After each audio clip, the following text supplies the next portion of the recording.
Dito ipinapakita ng Diyos na maaaring tugunin ang mananampalataya sa pamamagitan ng kanyang panalangin. Dalawang aspeto dalawang aspeto o dalawang puntos na makukuha natin para tugunin ng Diyos ang ating mga dalangin. Sabi niya dito, but seek ye first the kingdom of God.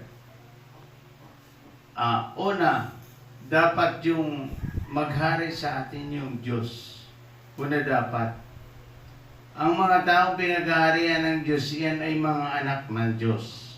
At yan ay mga banal. Nung ang isang tao ay nagsuko ng kanyang buhay, nagsisi sa kanyang kasalanan, at siya ay tinanggap niya si Kristo bilang Panginoon niya at tagapagligtas, siya po ay naging anak ng Diyos. Ang ipinanganak ng Diyos ay banal ito. Banal. Ngayon, kapag ikaw ay naging anak ka na ng Diyos at meron ka ng karapatang manalangin. Yes. Manalangin. Kaya tutugunin ng Diyos dito ang panalangin ng isang tao kapag mayroon siyang quality na dalawang quality o dalawang points na mga quality yung mga puntos niya. Una, anak ka ng Diyos. Nagsisi ka sa kasalanan mo at tinanggap mo si Kristo. Alam niyo po, sa totoo lang, walang kwenta ang isang Kristiyano nagsisisi at hindi naman tumatalikod sa kasalanan. At saka, wala namang kwenta. Sa isang gitara, kailangan magkakatuno yan, anim na yan, magkakatuno yan. Kapag ang sinasabi mo, mali sa buhay mo, ay hindi yan magkakatuno. Mali yan, hindi ka makakapasok sa langit. Amen. Amen. Yeah. Kaya sabi niya dito, but seek ye first the kingdom of God. Unahin natin na pagharian tayo ng ating Diyos. Paghari sa ating ang Panginoon. Pangalawa, in His righteousness, na ibig sabihin mamuhay tayo, ipamuhay natin ang kanyang mga salita. Ipamuhay natin ang kanyang mga salita. Itong mga salita ng Diyos, sinusunod natin, ina-apply natin sa ating buhay.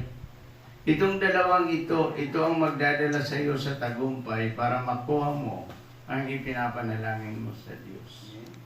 Yan. Kaya una, dapat ikay anak ng Diyos. Pangalawa, tumutungtong ka sa salita ng Diyos. Sinusunod mo ito. Yung sabi ko nga kanina, dapat ang gitara, magkakatuno yung anim na yan, magkakatuno. Kung ano ang sinasabi ng bibig mo, siya din ang lumalabas sa iyong paggawa. Kasi mali naman Kristiyano ako pero nagmumura ka, nagkikipagchismisan ka, nagsisira ka ng buhay ng ibang mga tao. Mali yan. Hindi yan ganyan ang isang Kristiyano. Ang isang Kristiyano, the fruit of the Spirit is love, mapagmahal. Meron siyang long-suffering, gentleness, goodness, faithfulness, meekness, temperance lang. Meron siyang kabaitan, kabutihan, kagandahang loob, at siya ay mayroong pagpapakumbaba sa sarili. Yan ang buhay ng Kristiyano. Dapat magkakatuno yan. Pag sinabi mo, tumutungtong ka sa salita ng Diyos at ang salita ng Diyos ay pinamumuhay mo, dapat yan ang makita sa buhay ng tao. And then sabi niya dito, and all these things shall be added unto you. And all these things, sabi lahat. Kapag pala si Kristo ang naghahari sa iyo, at saka ipinamumuhay mo ang salita ng Diyos, sabi niya dito, and all these things shall be added unto you. Ang lahat ng bagay ay dadagdag sa iyo. Kaya huwag ka naman masyadong magproblema. Kapag si Kristo ay naghahari sa iyo at ipinamumuhay mo ang salita ng Diyos, huwag ka nang magproblema. Don't you worry about that, any kind of problem. Huwag ka nang magproblema kahit ano man yung problema ang dumating sa iyo.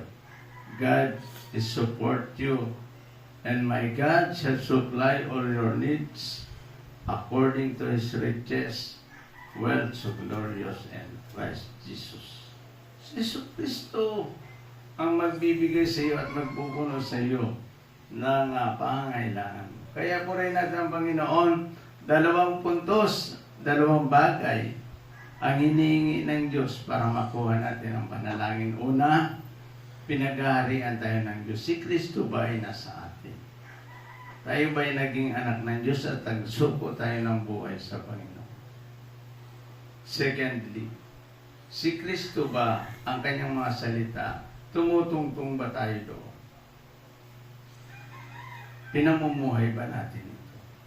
Kung ipinamumuhay